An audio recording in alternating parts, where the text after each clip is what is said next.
بسم الله الرحمن الرحيم. أعوذ بالله من الشيطان الرجيم. أو كصيب من السماء فيه ظلمات ورعد وبرق يجعلون أصابعهم في آذانهم من الصواعق حذر الموت والله محيط بالكافرين. آیت نمبر 19 اور سبق نمبر 63 ہے 63 ہے 63 یعنی 63.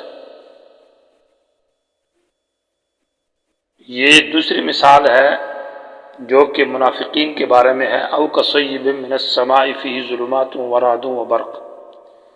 چونکہ نبی علیہ السلام یہ مدینے میں آئے، چونکہ مدنی صورت ہے سورۃ البقرہ، تو آپ علیہ السلام مدینے میں جب قرآن کا درس دیتے بیان کرتے ہیں تو یہود اور منافقین لوگ یہود میں سے آپ کے درس میں آتے اور بات سنتے، جو بات ان کے مفاد کی یا خیر کی ہوتی تو اس کو مان لیتے، جو ان کے مفاد کے خلاف ہوتی تو اس میں منافقت کرتے، یعنی بات نہیں سنتے تھے. او کصیب من السماء فیہ ظلمات ورعد.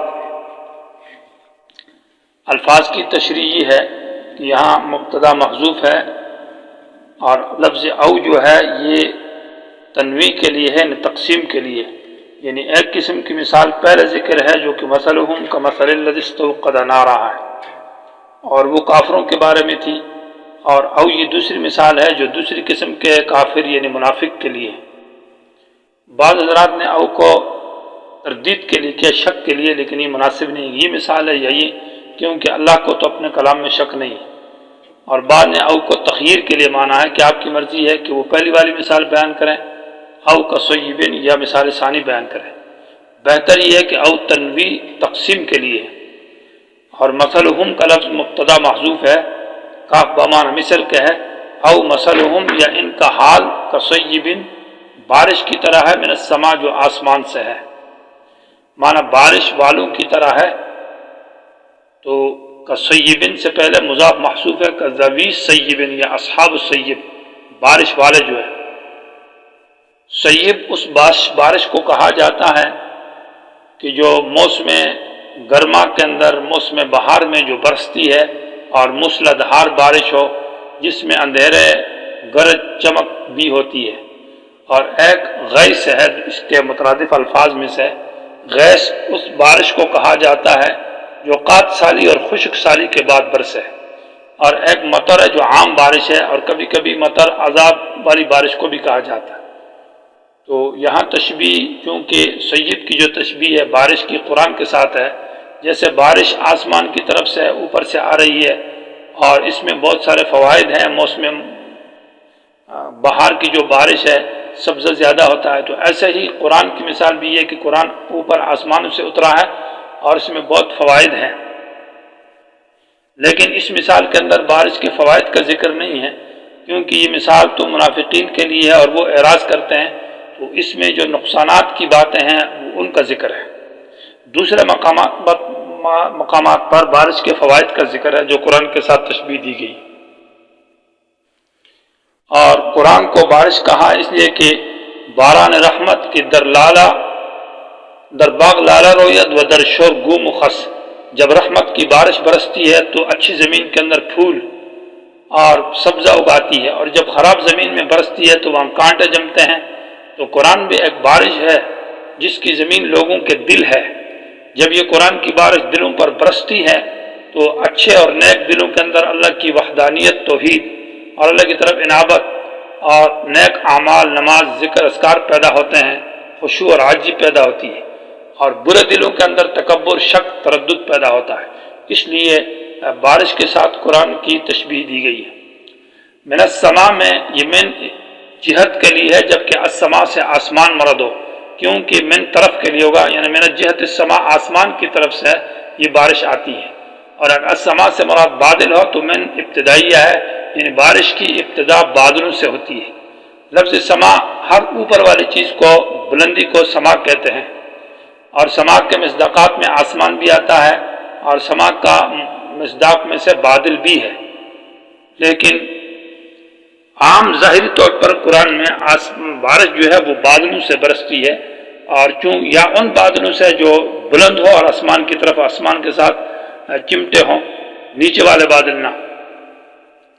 فیہ ظلمات، ان بارش کے اندر ظلمات اندھیرے ہیں، ایک اندھیرا رات کا ہے، دوسرا اندھیرا بارش کا ہے کہ وہ بارش تیز رفتار اور زیادہ قطرے اس کے، اور تیسرا اندھیرا جو ہے وہ بادلوں کا ہے جو کہ گھنے بادل ہے۔ ورعد، رعد لغت میں کانپنے کو کہتے ہیں، رعد ارتعاد، جیسے انسان کا کوئی جسم کانپتا ہے اور ہلتا ہے، اور رات کا مصداق وہ فرشتہ بھی ہے جو سورہ رات کے اندر ہے۔ اور رات جو ہے یہ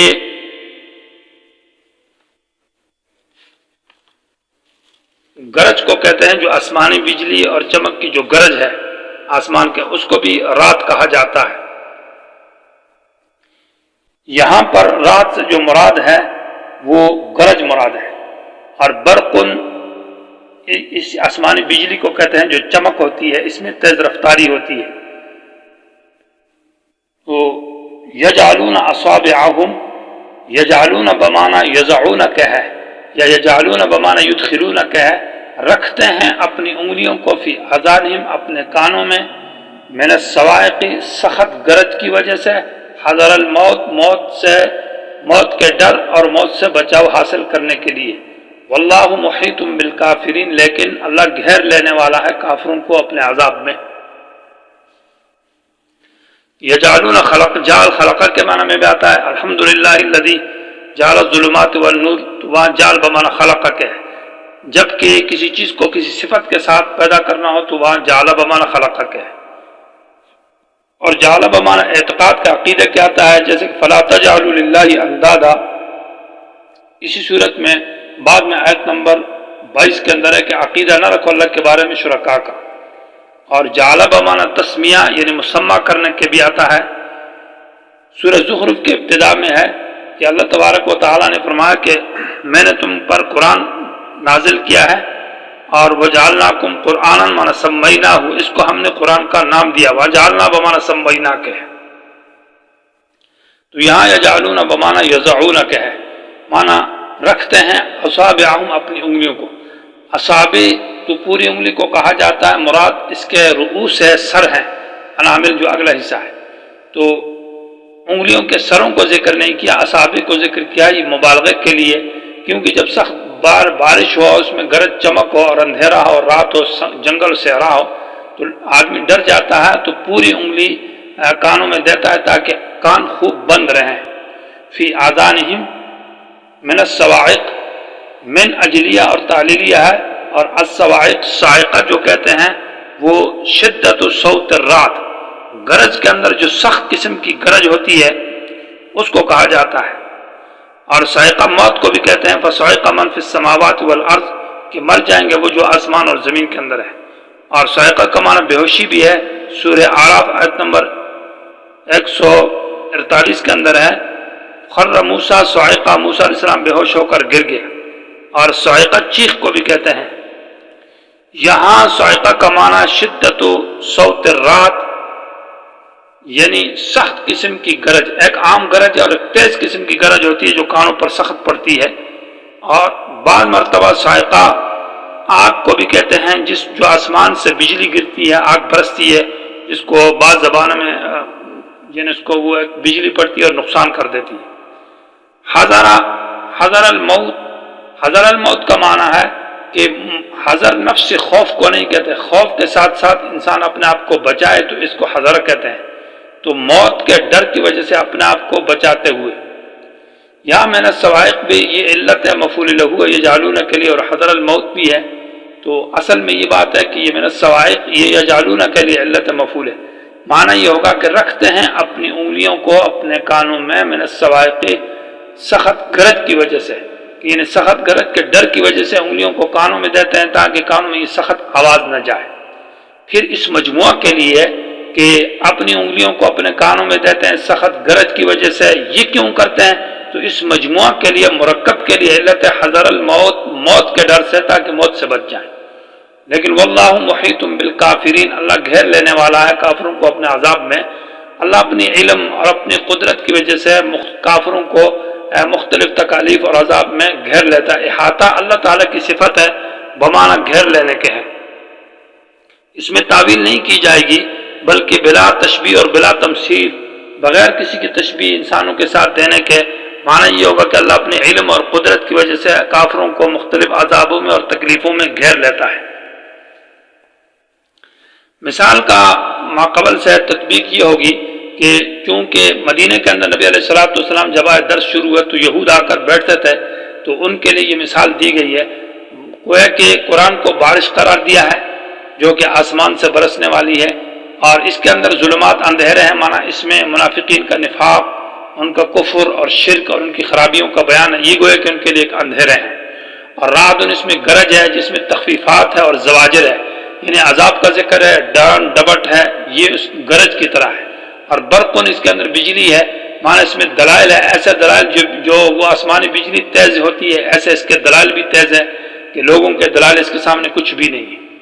یجعلون اصابعهم فی آذانهم من الصواعق حذر الموت، یعنی گویا کہ یہ منافقوں کے اوپر جب زجر کی اور ڈانٹ ڈبٹ کی آیتیں برستی ہے، بیان کی جاتی ہے، تو جیسے بارش میں سخت گرج ہوتی ہے، وہاں آدمی اپنی انگلیوں کو کان میں دیتا ہے، تو یہ منافق بھی قرآن کو نہیں سنتے، یا تو بالکل حصی طور پر قرآن جب بیان ہوتا تھا تو اپنے انگلیوں کو کانوں میں دے دیتے تھے، یا اس کا مطلب یہ ہے کہ اس سے بچتے ہیں کہ تاکہ ہمیں یہ سخت بات نہ سنی جائے۔ تو اس کے ساتھ اس میں یہ تشبیہ ہے، کیونکہ ظلمات کی تفصیل تشبیہ پہلے گزر چکی ہے پہلی آیت میں، سمن بکمن عمیٌ فہم لا یرجعون، یہاں صرف رات اور برق کی تفصیل ذکر کی ہے، تو رات کے متعلق یجعلون اصابعهم فی آذانهم من الصواعق حذر الموت، یہ رات کے ساتھ لگتا ہے، اور واللہ محیط بالکافرین تک ذکر ہے۔ آگے برق کے بارے میں یکاد البرق سے اس کی تفصیل ہوگی جو اگلے سبق